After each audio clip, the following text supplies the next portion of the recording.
Di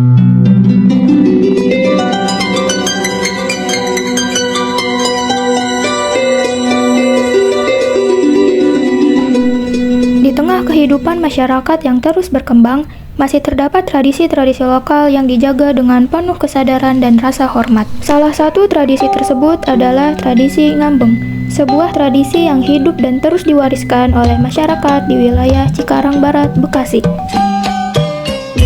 Ngambeng dapat dipahami sebagai bagian dari sastra lisan. Hal ini karena di dalamnya terdapat praktik penyampaian nilai, doa, serta makna kehidupan yang diwariskan secara langsung dari generasi ke generasi melalui ucapan, pengalaman, dan keterlibatan dalam ritualnya. Assalamualaikum warahmatullahi wabarakatuh.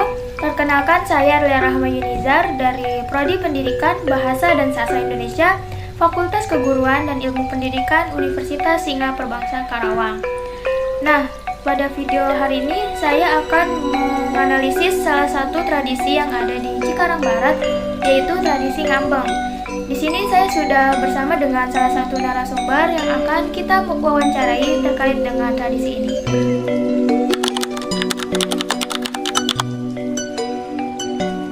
Nah, ini dia teman-teman salah satu narasumber atau tokoh sesepuh yang akan saya wawancarai hari ini. Dengan Ibu siapa? Dengan Ibu Iningsi atau biasa saya disebut Emak Neneng. Apakah Ibu asli sini atau pendatang yang sudah lama tinggal di sini? Saya asli pribumi Cikarang Barat sejak lahir, sejak turun-temurun keturunan saya asli orang Cikarang Barat. Oke. Nah, terkait tradisi ngambeng ini, apa yang Ibu ketahui secara singkat? Intinya ngambang itu ya pertama kita ziarah ke kubur, ngirim doa kepada para arwah karuhun istilah keluarga.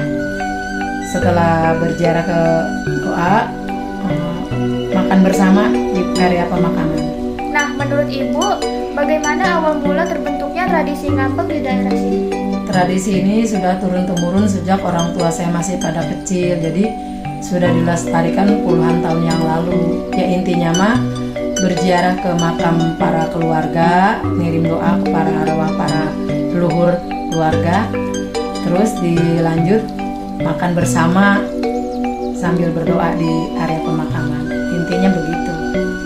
Nah, selanjutnya apakah ada perbedaan pelaksanaan tradisi ini di zaman sekarang dengan zaman dulu? Sebenarnya nggak ada perbedaan sih, cuman mungkin untuk generasi sekarang sih kayaknya udah kurang banyak dipakai, tapi keluarga kami masih banyak yang pegang tradisi ini. Sama sih intinya mah nggak ada yang dirubah. Nah, selanjutnya terkait pelaksanaan tradisi ini, apakah ada waktu tertentu untuk dilakukan? Ada, biasanya dipilih tuh bulan Rabiul Awal atau bulan Mulud dan bulan Muharram atau 1 Suro, biasanya yang dipakai para leluhur kami itu bulan-bulan tersebut. Apakah ada makna di balik bulan memilih bulan-bulan tersebut? Karena menurut mereka, leluhur-leluhur kami, di bulan-bulan itu adalah termasuk bulan yang istimewa atau bulan yang keramat. Nah, apakah masih ada barang atau makanan dan minuman khusus yang harus dibawa? Yaitu kalau barang utama kan tikar atau tilam untuk duduk di area pemakaman. Kalau minuman khusus ya terutama kalau buat ngirim ke para arwah itu ya itu semacam teh manis, teh pahit, kopi manis, kopi pahit, susu, teh, air putih, air kembang yang begitu.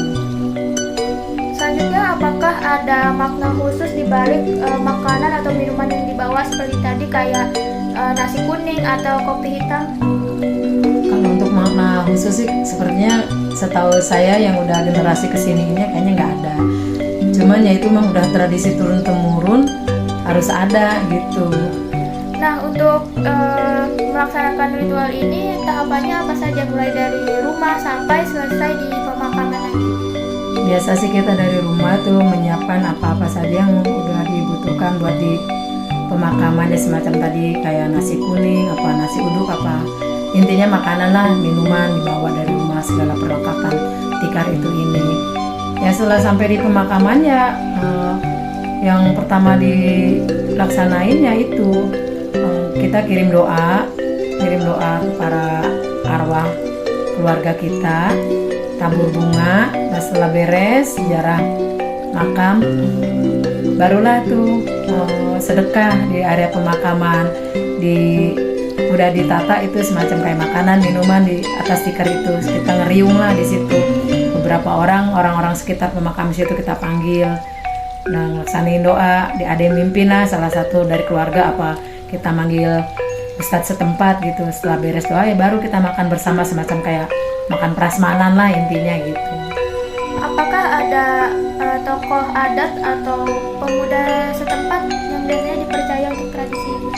Kalau untuk keluarga kami sih biasanya dari perwakilan keluarga yang memimpin doa. Seandainya dari keluarga nggak ada yang bisa memimpin doa, palingnya manggil ustadz setempat sekitar daerah pemakaman, biasanya ada gitu. Apakah ada dampak yang paling terasa setelah melakukan tradisi ngambeng ini? Ya itu, acara ngambang ini menjadi tradisi buat kami. Jadi berasa lebih akrab aja sama warga sekitar di pemakaman.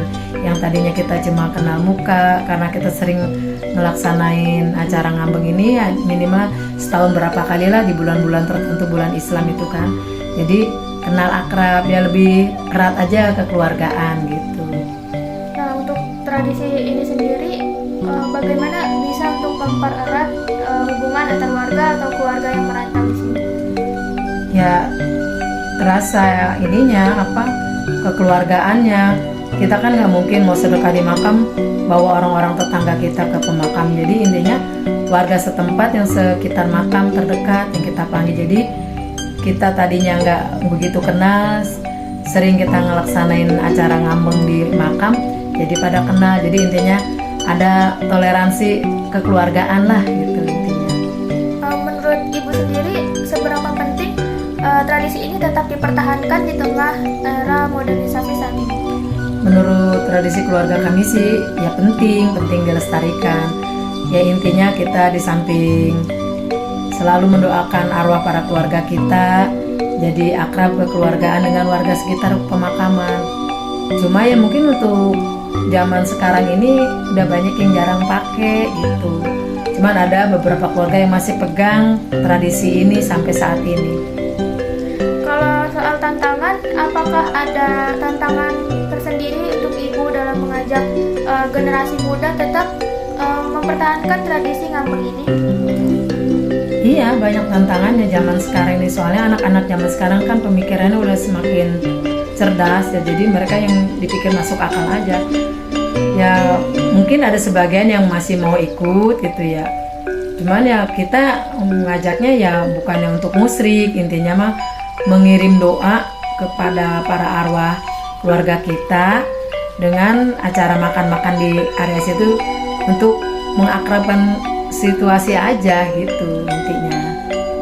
Nah, pertanyaan terakhir, apa harapan Ibu untuk kelestarian tradisi ini di masa depan? Kami berharap sih tradisi ini tetap berjalan dari tahun ke tahun.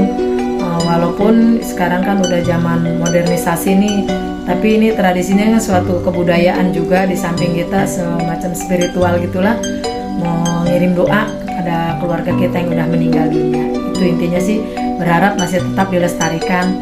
Mungkin setelah nanti generasi-generasi di bawah saya ngikut lah intinya gitu, berharapnya sih gitu.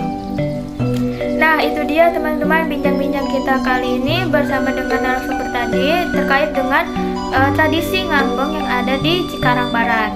Nah, kesimpulan yang bisa saya ambil dari wawancara tadi yaitu tradisi ngambeng ini merupakan salah satu bentuk dari ziarah kubur yang tujuannya bukan hanya untuk mendoakan para leluhur, tapi juga untuk mempererat tali silaturahmi bersama dengan warga-warga yang ada di sekitar pemakaman.